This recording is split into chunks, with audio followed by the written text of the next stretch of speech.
je disais, nous arrêtons seulement dans on peut périr par manque de connaissances. Or, si nous continuons les textes de Osée 14, nous verrons que Dieu dit, parce que tu as rejeté la connaissance, je te rejette aussi. Jésus-Christ n'était pas venu juste pour mourir à la croix, mais il était venu pour nous apporter la connaissance.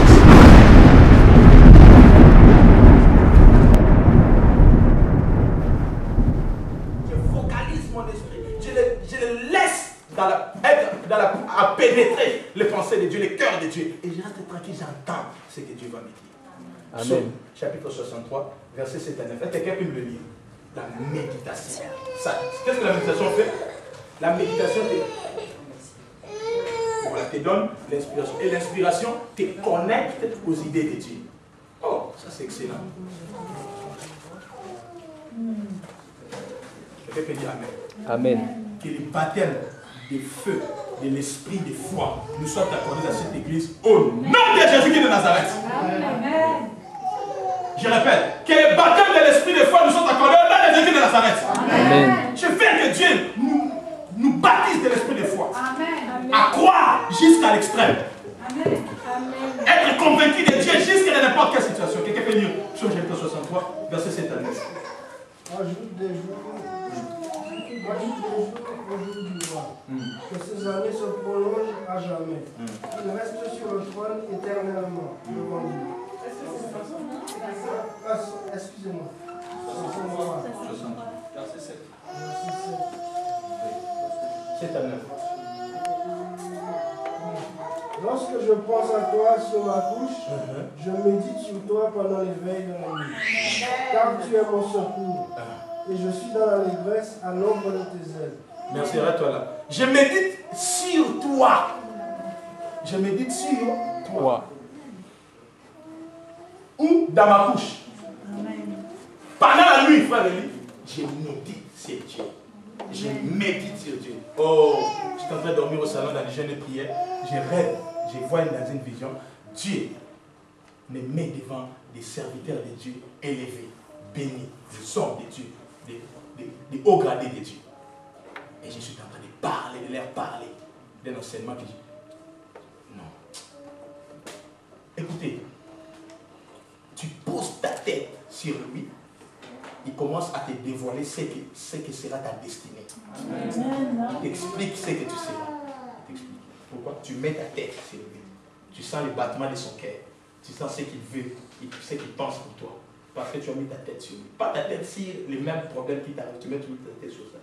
Vous savez, en passant toujours sur le même problème, on devient comme ça. Les bras là, sur la paume de tes mains, il y a des problèmes. Alors tu mets ta tête sur les problèmes.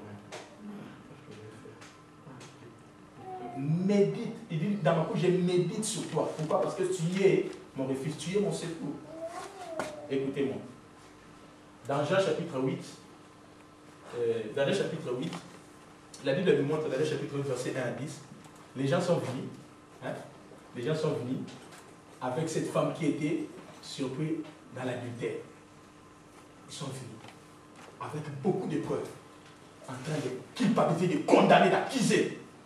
Et il est traité dans l'ordre de Moïse, il a fait des choses, on doit lapider, parce qu'elle est tombée dans l'adultère. On doit lapider. Quelqu'un peut dire Amen. Qu'est-ce que Jésus fait? Jésus répond directement, n'est-ce pas? Il commence directement à répondre. Oui, toi femme, tu es maudite, parce que tu as fait ça. Non, non, non. Les gens sont venus dans cet engouement-là de pression. Hein? Vous savez, des fois dans la vie, quand tout le monde est contre toi, des fois tu te dis, oui, je suis vraiment mauvais. Tout le monde peut être contre toi, ça ne veut pas dire que tu es toujours mauvais. Regardez ce que Dieu m'a enseigné. Dieu a fini de créer. Il t'a fait toi. Il a fini de créer.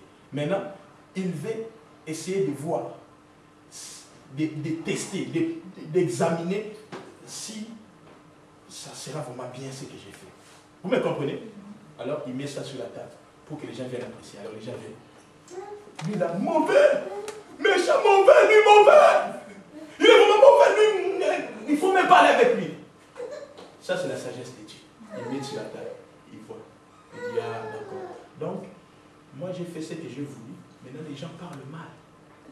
Ok, d'accord. Maintenant, je vais changer. C'était juste le premier essai. Quelqu'un peut dire Amen. C'était le premier essai. Maintenant, la même chose là qu'on avait vu. La même Citroën que nous avons vu il y a 15 ans. C'est le même Citroën qu'on voit jusque. Vrai ou faux? Je m'arrête là. Et Jésus-Christ, il reste tranquille au magicien. Tranquille. Il est en train d'écrire. Il a fini d'écrire. Après, il parle. D'ici quelqu'un parmi nous, peut-être qu'il est ici, n'a pas commis un péché, qu'il puisse lancer la pierre sur cette femme. C'est ce qu'on appelle la méditation. Ça lui a connecté à l'inspiration de son père. Et en se connectant à l'inspiration de son père lui a révélé une idée. Quelle est cette idée? Ne réagis pas comme ça. Dis-leur, si parmi eux il y a aucun qui a péché, qu'il. La Bible dit que chacun a fait l'auto-examination. Automatique. C'était automatique. L'auto-examination automatique. Ah, tout le monde commence à laisse la paix. Contrôle technique, hein? Les gens sont entrés dans le contrôle technique automatique en urgence. Non. Ah, mon cœur est en panne. Non, défense des faits de détresse. Ils allèrent, ils jettent de pierre. Quelqu'un peut dire Amen. Dans la vie, je vais abuser. Dans la vie, non, abuser c'est pas bon. Je veux parler. Dans la vie, des fois tu es vraiment dans le péché, tu as commis le péché. Reste à méditer avec Dieu. Regardez ce que le monde nous apprend. Quelqu'un a commis un acte. Cet acte-là, il est conscient. Même il s'est excusé, il dit c'était mon erreur. Mais les avocats cherchent à penser comment on peut atténuer, changer les choses, montrer vraiment que c'était faux. Écoutez ça. Écoutez la vie. Lui-même dit oui, je l'ai fait. Vous me comprenez? De la même façon, Dieu est capable d'humilier le diable, quand bien même que tu l'as commis, humilier le diable. Dis à ton frère, tu n'as aucun droit de me condamner. Dis-lui que tu n'as aucun droit de me condamner. Quelqu'un peut dire Amen.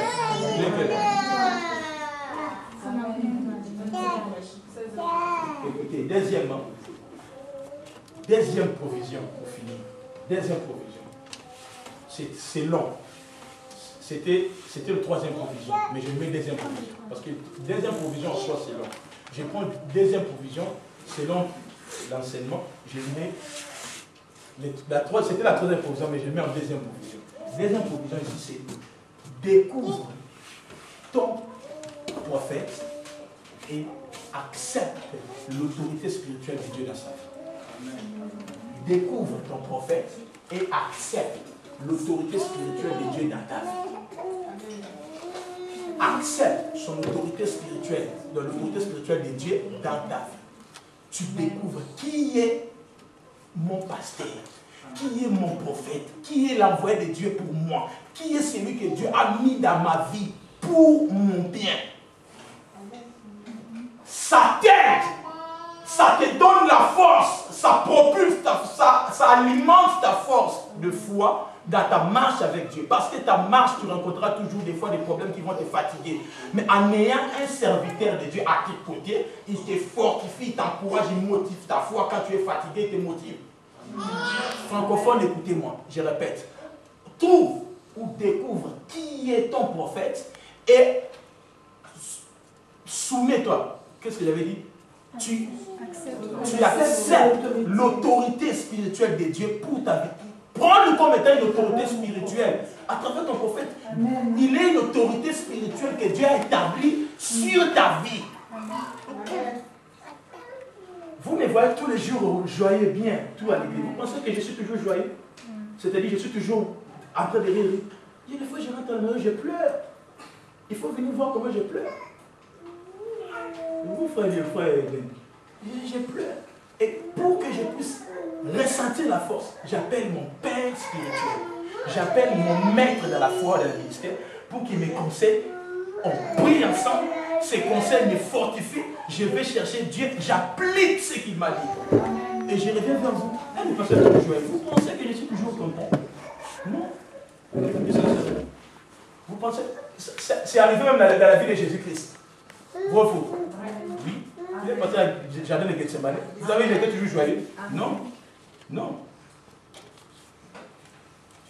D'où, quand tu viens dans une église, mandaté par Dieu, et l'Esprit te convainc que c'est là et ton pasteur, ne t'arrête pas de voir comme ton pasteur. dis-toi, c'est l'autorité spirituelle de Dieu sur ma vie. Amen. Quelqu'un peut dire Amen. Écoutez, les hommes de Dieu mandatés, je parle des envoyés de Dieu, je ne parle pas des simples pasteurs, je ne suis pas contre eux. Les hommes de Dieu mandatés par Dieu ont le droit légal de dire non et Dieu dit non. Ils ont le droit légal de dire oui et Dieu dit oui sur ta vie. 1 Samuel, chapitre 9, verset 1 jusqu'au verset 10. Saoul cherchait les ânes perdus de son père pendant combien de jours? 3 jours. Il cherche. Donc, ils faisaient un voyage. Pendant 3 jours, ils cherchent, ils ne trouvent pas. Mais les serviteurs qui étaient avec Saoul disent à Saoul, allons dans la vie, dans cette vie, il y a un prophète. Peut-être, il nous indiquera les chemins. Vous me comprenez? Peut-être il nous indiquera les chemins. Et Saoul lui dit, je n'ai ici que $30. Donc 25 euros. Je n'ai ici on a ici que 25 euros. La Bible dit, verset 9, que les prophètes, dont on appelle les voyants. Donc à l'époque, les prophètes étaient appelés les voyants. Saoul a accepté les conseils qu'on lui a donnés. Il est parti chercher un prophète. Et en cherchant ce prophète qui est Samuel, il accepte Samuel comme étant une autorité spirituelle pour sa vie. Et regardez la vie de Saoul. Tout ce que Saoul vivait, il avait toujours à se référer à qui? À Samuel. À Samuel. Même après la mort de Samuel, il va encore chercher Samuel. Écoute-moi, si tu veux avoir une foi victorieuse dans ta marche avec Dieu, enlève dans ta tête que tu es suffisant en toi-même. Cherche à localiser un homme de Dieu que Dieu a placé sur toi. Peu importe ses défauts, peu importe sa façon d'être, mais du moment où Dieu lui a donné l'autorisation légale sur toi, fléchis, accepte. C'est là que Dieu va commencer à te soutenir. Quand tu te soumets à cette autorité, automatiquement tu entres sous le parapluie de sa vie. Est-ce qu'on peut dire Amen? Est-ce qu'on peut dire Amen? Est-ce qu'on peut dire Amen? Mes amis, écoutez-moi. En aucune fois, je me permettais de vous montrer deux pères spirituels. Oh, maintenant, les pasteurs qui ont un père spirituel, c'est notre père spirituel. L'autre père spirituel. Non. Lisez bien votre Bible, hein, que vous lisez la Bible. Lisez la Bible. Voyez le parcours d'Élie et Élisée.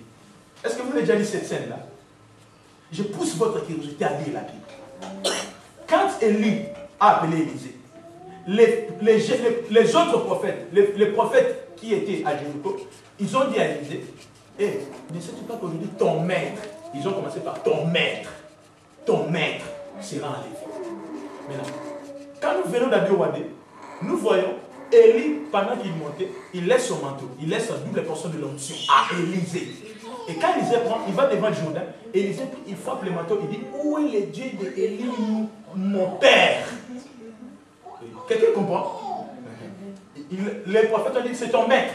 Mais quand il entre et comprend que ce n'est pas seulement son maître, mais c'est son prophète, c'est son père, il reçoit l'onction du ministère pour lequel il s'est soumis, il est entré dedans. Dieu lui a donné l'onction de ce ministère-là.